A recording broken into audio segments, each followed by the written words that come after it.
جو خوفناک بات ہے وہ یہ کہ اگر ایم کیو ایم بھی حصہ لے رہی ہوتی ہے الیکشن میں تو پی ٹی آئی کا کیا بنتا؟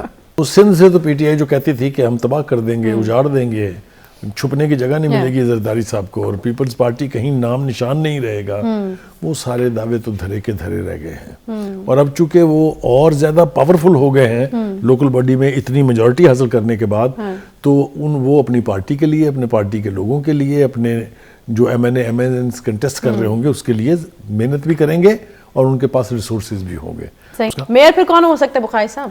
دیکھیے میئر کی ریس جو ہے یہ جہاں تک جماعت اسلامی کا تعلق ہے وہ تو طے ہے Hafiz Naeem ur Rehman. Not only that he deserves. آپ ریکال کیجئے ہسٹری جو جماعت اسلامی کے میئرز رہے ہیں.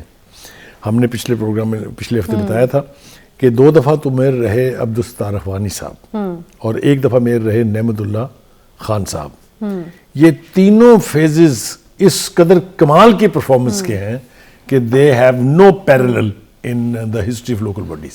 ایک بات ہوا کیا، ایک تو یہ کہ آنیسٹی اس نے کام دکھایا، دوسرا یہ کہ انہوں نے جتنے ٹیکسز اور جتنے انکمنگ سورسز تھے ریسورسز ان کو ٹرانسپیرنٹ کر دیا کہ یہ آئے ہیں اب یہ خرچ ہوں گے. عام دنوں میں اور عام حالات میں تو پتہ نہیں چلتا کہ آیا کیا آیا، خرچ کتنا ہو گیا اور گھر کتنا چلا گیا. ایک بات یہ ہوگی. دوسری بات یہ ہے کہ اب آگے کیا ہوگا.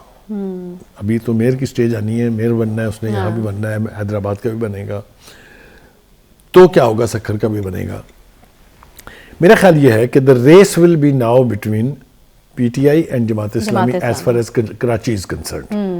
دوسری جگہ انہیں کوئی چیلنج نہیں ہے، وہاں وہ آرام سے بن جائیں گے. وہ اپنی سیٹ ہار گئے. اگر ان کے دعوے آپ نے دن بھر سنے ہوں تو آپ کو لگتا تھا، وہ ہمیں بھی کچھ عجیب سا فیل ہو رہا تھا کہ جناب تباہی مچا دیں گے یہاں پر. پی ٹی آئی جو ہے صفایا ہو گیا، پیپلز پارٹی کا صفایا ہو گیا، ایم کیو ایم کا.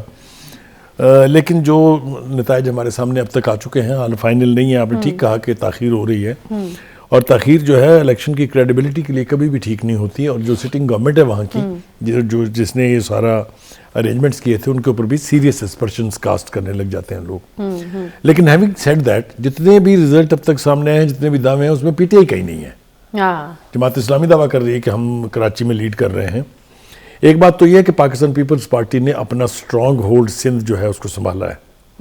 آپ نے پہلے کے فیز کے الیکشن بھی دیکھ لیے تھے، کیا نتیجہ نکلا تھا، اور آپ نے سیکنڈ فیز بھی دیکھ لیا ہے کہ جتنے بھی دیگر شہری علاقے ہیں، چاہے وہ حیدرآباد ہے، چاہے وہ ٹھٹھا ہے، اور جو دیگر جگہ جہاں جہاں بھی الیکشن ہوئے ہیں، وہاں بہت سٹرانگ پوزیشن میں پی ٹی آئی سامنے آئی ہے. ایک بات کہی جا سکتی ہے کہ ان ریزلٹس میں، یعنی چونکہ ایم کیو ایم نے بائیکاٹ کیا تھا الیکشنز کا، تو اس کی وجہ سے صورتحال کچھ مختلف ہوتی ہے اگر وہ کنٹیسٹ کر رہے ہوتے ہیں. یس، بالکل ٹھیک بات ہے. ایم کیو ایم نے غلطی تیسری دفعہ کی تھی. 3 دفعہ انہوں نے، ایک دفعہ نیشنل اسمبلی کیا، ایک دفعہ لوکل باڈی کیا، اور اب دوسری دفعہ لوکل باڈی کے الیکشن کا بائیکاٹ کیا ہے. کوئی فائدہ ان کو نہیں ہوا ہے، ان کا بہت نقصان ہوا ہے. ہاں، میں یہی پوچھنا چاہتی کہ ایم کیو ایم کو کیا نقصان ہوا ہے؟ بالکل غائب ہوتے اسی طرف آ رہا ہوں. دیکھیے، ایک تو انہوں نے آخری لمحوں میں جو مرجر کیا ہے، 3 دھڑے جو ہیں ایم کیو ایم کے وہ مل گئے ہیں، اور مل کے انہوں نے فیصلہ کیا کہ بائیکاٹ کریں گے. لیکن جیسا ہم نے پہلے بھی اپنے پروگرام میں کہا تھا کہ ایم کیو ایم کبھی اقتدار سے پرے نہیں رہ سکتی زیادہ دیر، لہٰذا جو دھمکیاں وہ دے رہے تھے کہ ہم فیڈرل گورنمنٹ سے نکل جائیں گے، اس پر انہوں نے اب باقاعدہ اعلان کیا کہ نہیں، ہم حکومت سے نہیں نکلیں گے. تو یہ بھی میرے خیال سے ایم کیو ایم کی روایت کے مطابق ہے. لیکن جو خوفناک بات ہے وہ یہ کہ اگر ایم کیو ایم بھی حصہ لے رہی ہوتی ہے الیکشن میں تو پی ٹی آئی کا کیا بنتا. یہ سیناریو اب سب کے سامنے، اس میں دھاندلی ماندلی کا ایلیمنٹ ہی نہیں ہے. یعنی بخاری صاحب، اس سے ایک اور چیز یہ واضح ہوتی ہے نا کہ پاپولیرٹی گراف جیسا بھی ہو، جتنا بھی اوپر ہو، گراؤنڈ ریالٹیز فرق ہوتی ہیں. اگر آپ کو یاد ہو، میں اور آپ کئی پروگراموں میں یہ بات کر چکے ہیں کہ جو پرسنالٹی کلٹ کا کلاؤڈ ہوتا ہے یا جو فین فالوئنگ ہوتی ہے، وہ ایک تو سارے ووٹر نہیں ہوتے. یہ بھی ہم نے بار بار بات کہی ہے. اور دوسرا یہ کہ یہ لاسٹنگ نہیں ہوتا، یہ فیزز میں ہوتا ہے. ایک وقت میں ہائپ کریٹ ہوتی ہے تو آپ آسمان پہ ہو رہے ہوتے ہیں، اور پھر یہ فیڈ آؤٹ ہوتا ہے آہستہ آہستہ. یہ عمل بھی ہم نے دیکھ لیا اپنی آنکھوں کے سامنے, کراچی کا منظرنامہ ہمارے اچھا سامنے. بخاری صاحب, یہ جو جماعت اسلامی دعویٰ کر رہی ہے کہ 100 نشستوں پر کامیاب ہم ہو چکے ہیں, ریزلٹس جو کچھ رکے ہوئے ہیں, کیا وجوہات ہیں اس کے پیچھے, تو آپ کو لگتا ہے کہ یہ صحیح دعویٰ ہے, یا پھر آپ کو لگتا ہے کہ پیپلز پارٹی سب اناؤنس ہو بھی جاتا ہے تو پیپلز پارٹی پھر بھی جو ہے؟ دیکھیں, سب سے پہلی بات تو یہ ہے کہ اگر کسی نے ڈھنگ کی کیمپیننگ کی ہے تو اس کا کریڈٹ آپ جماعت اسلامی اور اس کے حافظ نعیم الرحمان سے نہیں لے سکتے. He was a one man army, اور اس نے جس طرح کی کیمپیننگ کی ہے رزلٹ اس کے مطابق آ رہے ہیں. جتنے رزلٹ اب تک آ چکے ہیں اس میں بھی P T I Jamaat Islami is proved to be the second largest party so far. اگر باقی کے رزلٹ جاتے ہیں اور مزید ان کی فیور میں آ جاتے ہیں تو وہ کراچی کی حد تک تو میئر ان کا کوئی روک نہیں سکتا بننے سے.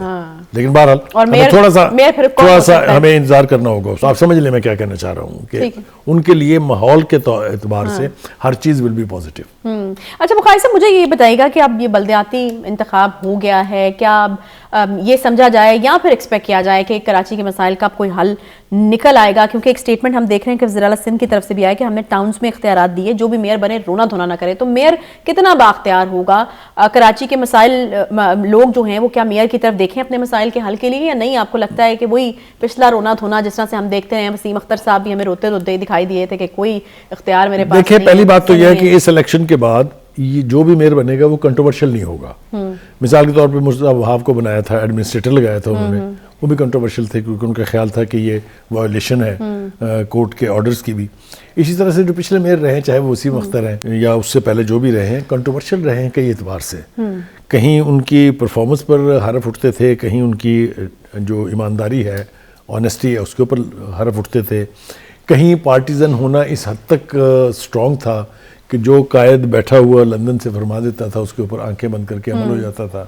کوئی گراؤنڈ ریالٹی نہیں دیکھتا تھا, کوئی لوگوں کی ضرورت نہیں دیکھتا تھا. وہ صورتحال بھی اب نہیں ہے. تو میرے خیال سے اس وقت all is positive for Peoples Party so far. اگر کراچی کی میئرشپ جاتی ہے تو میجر اسٹیشن, مطلب میں یہ سمجھتا ہوں کہ باقی پورے صوبے کی جو لوکل باڈیز ہیں ان کے مقابلے میں اگر آپ کراچی کے میئر کو دیکھیں تو وہ پاورفل بھی زیادہ ہے, اس کے پاس ریسورسز بھی بہت ہیں, اور پاپولیشن دیکھیں کتنی ہے, 2.25 کروڑ سے زیادہ پاپولیشن ہے الون کراچی کی. تو وہ بھی ایک طرح سے پوری حکومت ہے. تو آج جن جو دو باتوں پر اور بات کرنا بہت ضروری ہے وہ یہ, ایک تو جیسا میں نے پہلے کہا کہ لوکل باڈی میں یہ رزلٹ آنے کے بعد پیپلز پارٹی وہاں کی اسٹرانگ ترین پولیٹیکل پارٹی بن گئی ہے فی الحال. مطلب ابھی یس نہیں ادروائز پورے صوبے میں آپ دیکھیں نا, جو ڈاؤٹس ہیں ہمیں یا تھوڑا سا ہم ہچکچا رہے ہیں وہ کراچی ہے. کراچی بھی طے ہو جائے گا میرے خیال سے. الیکشن کا رزلٹ ڈیلے کرنے کی کوئی لاجک نہیں. وہ چاہے سندھ گورنمنٹ کے ساتھ بیٹھ کے ریکنسیلیشن کریں, کوئی بات چیت کریں, کیونکہ اس الیکشن کے حوالے سے بھی وہ حکومت کے زیادہ قریب تھے, سینٹر میں ریپرزنٹیشن ہونے کے اعتبار سے بھی, اور جو یہ ہم نے اپنے پروگرام میں کہا تھا کہ پی ٹی آئی اور جماعت اسلامی ایک دھڑے میں ہے, ایم کیو ایم اور حکومت ایک دھڑے میں, یاد ہے نا آپ کو؟ تو اگر تو وہی رہتا ہے تو پھر وہ کوئی نہ کوئی راستہ نکال لیں گے اپنے لیے. ٹھیک ہے نا. Karachi is important city, Karachi کی پالیٹکس از امپورٹنٹ, اور جو لوکل باڈیز کے الیکشن ہے اس کا ریفلیکشن جنرل الیکشنز کے اوپر ہر صورت میں آئے گا. تو میرے خیال سے اینڈ رزلٹ یہ ہے کہ Peoples Party ends up to be stronger than before, اور ایم کیو ایم جو ہے وہ ویک ہوئی ہے, پی ٹی آئی کا صفایا ہوا ہے, جماعت اسلامی ری ایمرج کی ہے.